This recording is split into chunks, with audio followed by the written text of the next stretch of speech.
നല്ലപോലെ മൂന്നാം മുറ ഏറ്റ് മർദ്ദിച്ച് മൂന്നാല് പ്രിസണേഴ്സിന്റെ ഇടയിൽ കിടക്കുന്ന ദിലീപിനെ കൊന്നുകളയണമെന്നാണ് എനിക്ക് ആ സമയത്ത് തോന്നിയത്. ഈ ആളുകൾ എല്ലാവരും പറഞ്ഞ എന്തറിയാമോ, അതിജീവിതയുടെ വക്കീൽ കേസെടുത്ത് തോറ്റു. ഞാൻ എവിടെ കേസെടുത്ത് തോറ്റു? ക്രിമിനൽ ഗൂഢാലോചന ഉണ്ട്. പക്ഷെ പിന്നീട് നമ്മൾ സാവകാശം ചിന്തിക്കുമ്പോൾ അവർക്കെല്ലാം കിട്ടാവുന്നതിന്റെ മാക്സിമം ശിക്ഷ കിട്ടണം. ആ ക്രിമിനൽ ഗൂഢാലോചന അന്വേഷിക്കണമെന്ന് മഞ്ജു പറഞ്ഞെടുത്തുന്നാണ് എനിക്കെതിരെയുള്ള ഗൂഢാലോചന. ഈ മാർട്ടിൻ എന്ന് പറയുന്ന ഡ്രൈവറെ എത്രയും പെട്ടെന്ന് ആശുപത്രിയിൽ എത്തിക്കണം. അവന് നല്ല പെയിനുണ്ട്, അല്ലെങ്കിൽ കുഴപ്പമാണെന്ന് പറഞ്ഞപ്പോൾ ഞാൻ അദ്ദേഹത്തിനോട് പറഞ്ഞത് നിൽക്കട്ടെ, എനിക്ക് അവന് സംശയമുണ്ട്, എന്തോ അവന്റെ അഭിനയം ശരിയല്ല. ഞാൻ നടനായതുകൊണ്ടാണെന്താണെന്ന് അറിയില്ല, അഭിനയം ശരിയല്ല എന്ന് എനിക്ക് തോന്നുന്നു എന്ന് ഞാൻ പറയുകയുണ്ടായി. നമസ്കാരം, എല്ലാവർക്കും ഒരു പുതിയ വീഡിയോയിലോട് സ്വാഗതം. നടിയെ ആക്രമിക്കപ്പെട്ട കേസിൽ ദിലീപ് ആദ്യമായിട്ട് കോടതിയിൽ നിന്ന് ഇറങ്ങിയ ശേഷം എന്താണ് മാധ്യമങ്ങളോട് പറഞ്ഞതെന്ന വസ്തു നമുക്കൊന്ന് കേൾക്കാം. ഈ കേസില് ക്രിമിനൽ ഗൂഢാലോചന ഉണ്ട്. ആ ക്രിമിനൽ ഗൂഢാലോചന അന്വേഷിക്കണമെന്ന് മഞ്ജു പറഞ്ഞെടുത്തുന്നാണ് എനിക്കെതിരെയുള്ള ഗൂഢാലോചന ആരംഭിച്ചത്. അതിന് അന്നത്തെ ഉയർന്ന ഒരു മേലുദ്യോഗസ്ഥയും അവര് തെരഞ്ഞെടുത്ത ഒരു സംഘം ക്രിമിനൽ പോലീസുകാരും ചേർന്ന് ആണ് ഇങ്ങനെ. കോടതിയിൽ നിന്ന് ഇറങ്ങിയ ഉടനെ തന്നെ ദിലീപ് മാധ്യമങ്ങളെ കാണുന്നു. മാധ്യമങ്ങളോട് ദിലീപ് പറയുന്നത് ഈ കേസിൽ ക്രിമിനൽ ഗൂഢാലോചന ഉണ്ട് എന്നാണ്. ബാക്കി തുടർന്ന് കേൾക്കാം. ആണ് ഇങ്ങനെ നടപടി ഉണ്ടാക്കി. അതിനായിട്ട് ഈ കേസില് മുഖ്യപ്രതിയെ കൂട്ടുപിടിച്ച് അയാളുടെ ജയിലിൽ ഉണ്ടായിരുന്ന കൂട്ടുപ്രതികളെയും കൂട്ടുപിടിച്ചിട്ട് ഈ പോലീസ് സംഘം ഒരു കള്ളക്കഥ മെനഞ്ഞെടുക്കുകയാണ് ചെയ്തത്. എന്നിട്ട് ഈ പോലീസ് സംഘം ചില മാധ്യമങ്ങളെയും അവർക്ക് ഒത്താശ ചെയ്തു കൊടുക്കുന്ന ചില മാധ്യമ പ്രവർത്തകരെയും കൂട്ടുപിടിച്ച് ഈ കള്ളക്കഥ സാമൂഹ്യ മാധ്യമങ്ങളിലൂടെ പ്രചരിപ്പിക്കുകയും ചെയ്തു. ഇന്ന് കോടതിയിൽ ഈ പോലീസ് സംഘം ഉണ്ടാക്കിയ കള്ളക്കഥ തകരുകയാണ് ചെയ്തത്. ഈ കേസില് യഥാർത്ഥ ഗൂഢാലോചന എന്ന് പറയുന്നത് എന്നെ പ്രതിയാക്കാനാണ്. ദിലീപ് പറയുന്നത് ജയിലിലുണ്ടായിരുന്ന ഒരു സംഘത്തെ കൂട്ടുപിടിച്ചിട്ട് കള്ള കേസ് ചമഞ്ഞെടുക്കുകയാണ് ഉണ്ടായിരുന്നതെന്നാണ്. എന്റെ കരിയർ, എന്റെ ഇമേജ്, എന്റെ ജീവിതം നശിപ്പിക്കാൻ വേണ്ടി ചെയ്താണ്.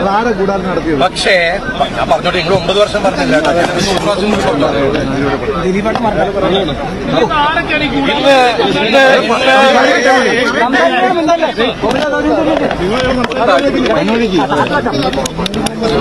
എനിക്ക് എന്റെ കൂടെ നിന്ന് എല്ലാ കുടുംബാംഗങ്ങളോടും സംഘം പോലീസുകാർ ചേർന്നിട്ട് ജയിലുണ്ടായിരുന്ന മുഖ്യപ്രതിയെ കൂട്ടിപ്പിടിച്ചിട്ട് എന്നാണ് ദിലീപ് സംസാരിക്കുന്നത്. എന്റെ സുഹൃത്തുക്കളും അവരുടെ കുടുംബങ്ങളോടും അതുപോലെ എനിക്ക് വേണ്ടി കാണാത്ത കേൾക്കാത്ത ആളുകൾ ഒരുപാട് പേര്, കോടിക്കണക്കിന് ആൾക്കാർ എനിക്ക് വേണ്ടി പ്രാർത്ഥിച്ചിട്ടുണ്ട്. അവരോടൊക്കെ ഞാൻ ആത്മാർത്ഥമായിട്ടുള്ള നന്ദി പറയുകയാണ്.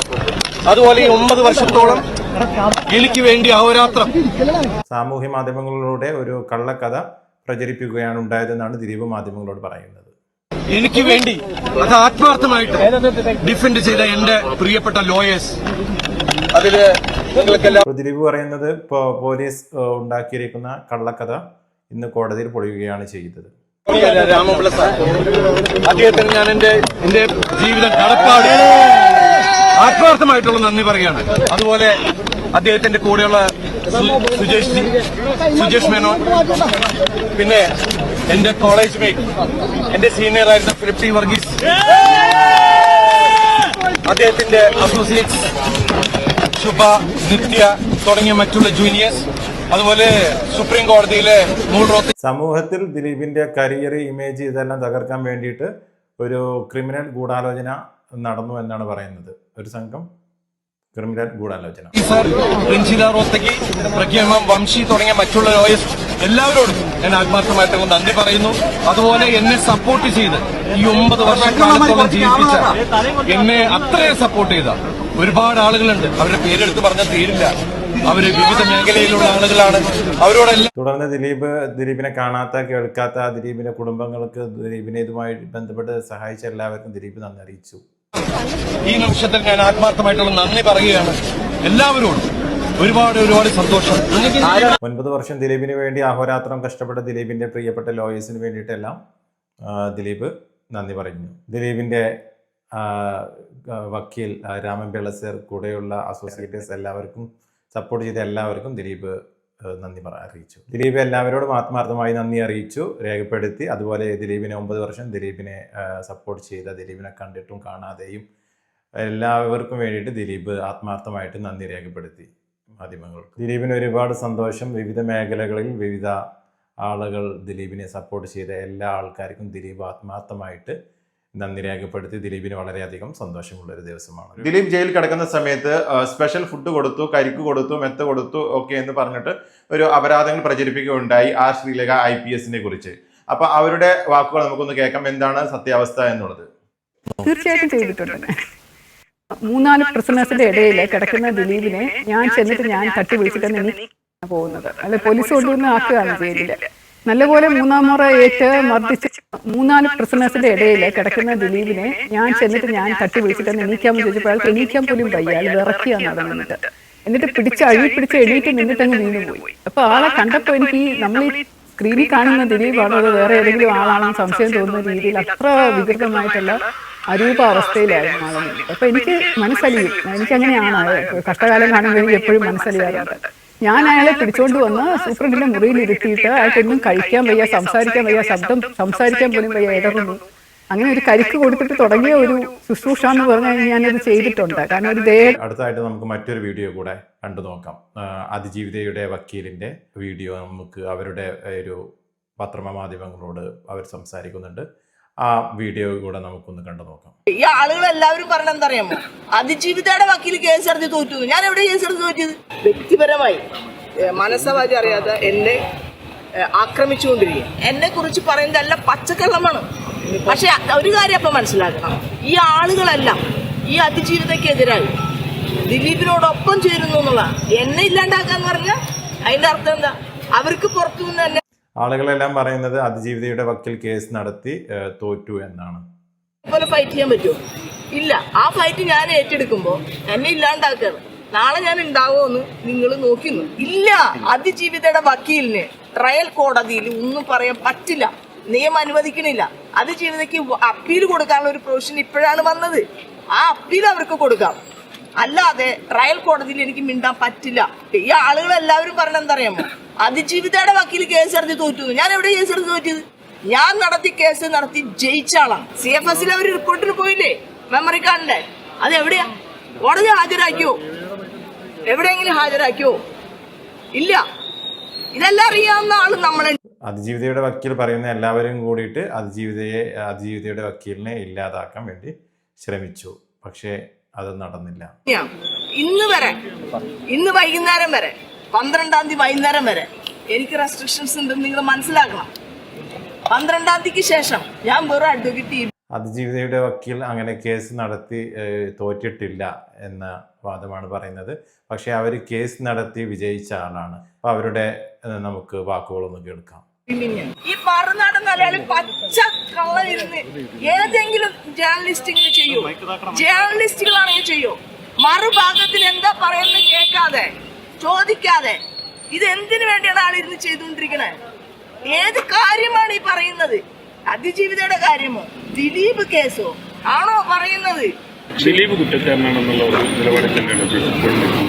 അല്ല, എനിക്ക് 100% ഉറപ്പുള്ളതുകൊണ്ടാണ്. ഞാൻ തെളിവുകളുണ്ടെന്ന് ഞാൻ സഹിനോട് പറയല്ലേ. സഹിൻ, എനിക്ക് തെളിവുകളുണ്ട്. ഈ തെളിവുകൾ കോടതി അപ്രീഷിയേറ്റ് ചെയ്തോ ഇല്ല എന്നുള്ളത് രണ്ടാമത്തെ കാര്യമാണ്.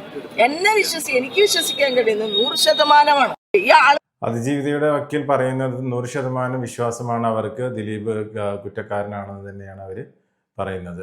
ഈ കേസുമായി ബന്ധപ്പെട്ടിട്ട് നടൻ ലാലിന്റെ പ്രതികരണങ്ങൾ നമുക്കൊന്ന് കേട്ടു നോക്കാം. നമ്മൾ 2-ാം തീയതി ആ കുട്ടി അന്ന് വീട്ടിലേക്ക് കയറി വന്ന ദിവസം അനുഭവിച്ച വിഷമവും സങ്കടവും പ്രശ്നങ്ങളും ഒക്കെ കേട്ടപ്പോൾ അതിനകത്ത് പ്രതികളായിരുന്ന അന്ന് അവരെല്ലാവരും കൊന്നുകളയണമെന്നാണ് എനിക്ക് ആ സമയത്ത് തോന്നിയത്. പക്ഷെ പിന്നീട് നമ്മൾ സാവകാശം ചിന്തിക്കും. ലാൽ പറയുന്നത് ആ സമയത്ത് ലാലിന് തോന്നിയത് എല്ലാവരെയും കൊന്നുകളയണമെന്നാണ്. എൻ്റെ മാക്സിമം ശിക്ഷ കിട്ടണം എന്ന് പ്രാർത്ഥിച്ചിരുന്നു. ഇന്നലെ വിധി വന്നു, അവർ ശിക്ഷിക്കപ്പെടുന്നു. അവർക്ക് എത്ര കണ്ടിട്ട് ശിക്ഷ കിട്ടുമെന്ന് എനിക്കറിയില്ല. അതിനെ മരണം എന്താണെങ്കിലും അവർക്ക് ഏറ്റവും വലിയ ശിക്ഷ കിട്ടണം എന്ന് തന്നെയാണ് ഞാൻ ആഗ്രഹിക്കുന്നത്. അതുകൊണ്ട് തന്നെ ആ വിധിയിൽ ഞാൻ സന്തോഷവാനാണ്. ഗൂഢാലോചന എന്ന കാര്യത്തിൽ ഇപ്പോൾ കോടതി അങ്ങനെയൊന്നും പിന്നെ ഈ ഗൂഢാലോചനയുടെ കാര്യത്തിൽ അത് പിന്നീട് ഉയർന്നു വന്നൊരു പ്രശ്നമാണ്, അതിനെ കണ്ടെത്തിയൊരു പ്രശ്നമാണ്. സത്യം പറഞ്ഞു കഴിഞ്ഞാൽ അതേക്കുറിച്ച് നിങ്ങൾക്കറിയാവുന്നതിനപ്പുറം എന്നേക്കാൾ കൂടുതൽ നിങ്ങൾക്ക് ഓരോരുത്തർക്കും അറിയാം, നിങ്ങളെക്കാൾ കൂടുതൽ പോലീസ് ഓഫീസേഴ്സിന് അറിയാം. ലാൽ ആഗ്രഹിക്കുന്നത് അവർക്ക് ഏറ്റവും വലിയ ശിക്ഷ കിട്ടണമെന്ന് തന്നെയാണ്. അതുപോലെ തന്നെ ആ നടി കയറി വന്ന അന്നത്തെ രാത്രി അതിൽ പ്രതികളായിട്ടുള്ള എല്ലാവരെയും കൊല്ലണം എന്നുള്ള ആഗ്രഹം ഉണ്ടായിരുന്നു ലാലിൻ്റെ മനസ്സിൽ. അഥവാ അതിൻ്റെ ഒരു കാഠിന്യം, അതിൻ്റെ ഒരു തീവ്രത അത്രമാത്രമായിരുന്നു. കോടതിക്കറിയാം, വക്കീലന്മാർക്കറിയാം, എല്ലാവർക്കും അറിയാം. അതിനേക്കാളൊക്കെ ഏറ്റവും വന്ന വിധിയിൽ ലാൽ സന്തോഷവാനാണെന്നും പറയുന്നുണ്ട്. കുറവ് അറിയാവുന്ന ഒരാളാണ് ഞാൻ. അപ്പോൾ ഞാനതിനെക്കുറിച്ചൊരു അഭിപ്രായം പറയുന്നതിനകത്ത് അർത്ഥമില്ലാന്ന് തോന്നുന്നു. കാരണം പൂർണ്ണമായിട്ട് അറിയാത്തൊരു കാര്യത്തെപ്പറ്റി അഭിപ്രായം പറയരുത് എന്ന് വിശ്വസിക്കുന്ന ഒരാളാണ് ഞാൻ. ഈ കേസിനെ സംബന്ധിച്ചിടത്തോളം എൻ്റെ വശത്തു നിന്നുള്ള കോൺട്രിബ്യൂഷൻ, ഈ കേസ് തെളിയിക്കാൻ വേണ്ടിയിട്ട് എൻ്റെ വശത്തു നിന്ന കോൺട്രിബ്യൂഷൻ എന്തൊക്കെയാണോ അതൊക്കെ ഞാൻ ചെയ്തിട്ടുണ്ടെന്ന് തന്നെയാണ് ഞാൻ വിശ്വസിക്കുന്നത്. അന്ന് ആ കുട്ടി വീട്ടിൽ വന്നു കഴിഞ്ഞപ്പോൾ ആദ്യം ബെഹ്റ സാറിനെ ഫോൺ ചെയ്ത് ഇവരെ അറിയിക്കുന്നത് ഞാനാണ്. അല്ലാതെ അത് പി ടി തോമസ് ഒന്നുമല്ല, ഞാനാണ് വിളിച്ചു പറഞ്ഞത്. അതിനൊക്കെ ശേഷമാണ് പി ടി തോമസും കാര്യങ്ങളൊക്കെ വന്നത്. അതുപോലെ തന്നെ ഇടയ്ക്കെപ്പോഴോ പി ടി തോമസ് സാറ് ഈ മാർട്ടിൻ എന്ന് പറയുന്ന ഡ്രൈവറെ എത്രയും പെട്ടെന്ന് ആശുപത്രിയിൽ എത്തിക്കണം, അവന് നല്ല പെയിനുണ്ട്, അല്ലെങ്കിൽ കുഴപ്പമാണെന്ന് പറഞ്ഞപ്പോൾ ഞാൻ അദ്ദേഹത്തിനോട് പറഞ്ഞത് നിൽക്കട്ടെ, എനിക്ക് അവന് സംശയമുണ്ട്, എന്തോ അവൻ്റെ അഭിനയം ശരിയല്ല, ഞാൻ നടനായതുകൊണ്ടാണ് എന്താണെന്ന് അറിയില്ല, അഭിനയം ശരിയല്ല എന്ന് എനിക്ക് തോന്നുന്നു എന്ന് ഞാൻ പറയുകയുണ്ടായി. അതിനുശേഷമാണ് ഒരു നോർത്ത് ഇന്ത്യൻ ഓഫീസർ വന്നു കഴിഞ്ഞപ്പോൾ ഞാൻ അദ്ദേഹത്തിനോടും പറഞ്ഞപ്പോഴാണ് അവനെ വണ്ടിയിൽ കയറ്റി കൊണ്ടുപോയത്. അത് ഞാൻ ചെയ്തൊരു വലിയ കാര്യമാണെന്ന് തന്നെ ഞാൻ വിശ്വസിക്കുന്നു. കാരണം അതിൽ നിന്നായിരുന്നു എല്ലാ കാര്യങ്ങളുടെയും തുടക്കം. അതിനുശേഷം പിന്നെ കോടതിയിലും പ്രോസിക്യൂഷനോടൊക്കെ ഞാൻ എല്ലാ കാര്യങ്ങളും, ഞാനും എൻ്റെ കുടുംബവും എൻ്റെ കുടുംബത്തിലെ എല്ലാ വ്യക്തികളും കൃത്യമായിട്ട് ഒരു ചെറിയ സമയം പോലും തെറ്റാതെ അറിയിച്ചിട്ടുണ്ട്. ലാലാണ് ആദ്യമായിട്ട് ഈ വിവരം പോലീസിനെ അറിയിക്കുന്നത്. അതുപോലെ തന്നെ മാർട്ടിൻ്റെ കാര്യത്തിൽ ലാൽ നടനായത് കൊണ്ടാണോ എന്തോ അറിയില്ല, മാർട്ടിൻ്റെ അഭിനയത്തിൽ എന്തോ ഒരു ദുരൂഹത ലാലിന് തോന്നിയിരുന്നു. അപ്പോൾ അതൊക്കെയാണ് എൻ്റെ വശത്തുള്ള കോൺട്രിബ്യൂഷൻ. പിന്നെ ഭാവി കാര്യങ്ങളെപ്പറ്റി ഊഹങ്ങളും തെറ്റിദ്ധാരണകളും അല്ലെങ്കിൽ ശരിയായിട്ടുള്ള കാര്യങ്ങളൊക്കെ ആയിരിക്കും നമ്മുടെ ഓരോരുത്തരുടെയും മനസ്സിൽ. അതിലേതാണ് ശരിയെന്ന് നമുക്കറിയില്ല. അറിയാത്തൊരു കാര്യത്തെപ്പറ്റി മറുപടി പറയാൻ ഞാൻ താല്പര്യമല്ല. അപ്പം ഞാൻ വോട്ട് ചെയ്യാൻ വേണ്ടി വന്നതാണ്. കൂടുതൽ എന്നെ കൊണ്ട് സംസാരിപ്പിക്കുന്നത് കൂടുതൽ ഞാൻ പറയില്ല, പറയാനില്ല. എനിക്കറിയാവുന്നതൊക്കെ, എനിക്കറിയാവുന്ന ഈ കേസിനെ സഹായിക്കുന്ന എനിക്കറിയാവുന്നതൊക്കെ ഞാൻ പറഞ്ഞിട്ടുണ്ട്.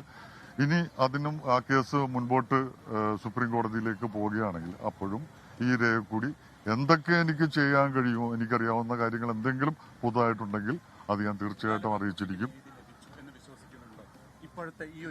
എന്റെ ആംഗിളിലാണ് ഞാൻ പറയുന്നത്. ഞാൻ അന്ന് കണ്ടത്, എനിക്ക് അന്ന് ഞാൻ പറഞ്ഞില്ല അവരെനിക്ക് കൊന്നുകളയണമെന്ന് തോന്നിയത്. എന്റെ കൈ കിട്ടിയെന്ന് വെച്ചാൽ ഞാൻ അങ്ങനെ ആക്രമിച്ചാണ് അവരെ ശിക്ഷിച്ചു എന്ന് പറയുന്നത് ഒരുപാട് സന്തോഷമുള്ള കാര്യമാണ്.